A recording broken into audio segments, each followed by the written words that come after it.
qaranglar, mana shu iPhone telefon Face ID'sini bitta tekshirib ko'ramiz. Bu akamizga ham ochyapti, bu akamizga ham ochyapti. Aslida bu akamiz telefoni shuni ochyapti. O'zingizlar bitta guvohi bo'lishingiz mumkin. Men to'g'risi ishonmayapman. Mobil doktorda ishlab bunaqa holat bo'lmaydi desam, o'zim ko'zim bilan ko'rib, mana hozir achinarli holat iPhone uchun hozir Face ID'sini bitta tekshirib ko'ramiz. Mana qaranglar, Face ID'sini hozir ochamiz. Mana ko'rdingizlar. Parola bor. Mana men yuzimga ochmaydi mana ko'rishingiz mumkin. Face ID'si ishlayapti. Men yuzimga ochmaydi. Ha, ochildi. Ha, qarang. Endi keling, aka yana bitta ochaylik-da Face ID. Sizga. Ha, sizga bitta ochaylik-da ko'rsin. Mana, endi qarab turinglar. Aka siz keling endi. iPhone'da yomonlaydiganlarga bitta life hackda bitta Samsung'chilar like'ni bosib qo'yasizlar shu yeriga. Bu bola ukasi bo'ladi, qaranglar. Aka bitta oching endi qarang.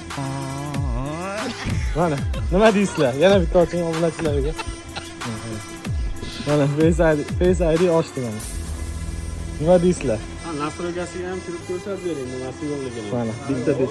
Face ID bitta oladi mana hozir qaranglar. Nastroykasidan ham bitta ko'rsataman. Bu akamizga Face ID ochilgan. iPhone'da eng katta xatosi. Face ID'lar yoqilgan. iPhone original.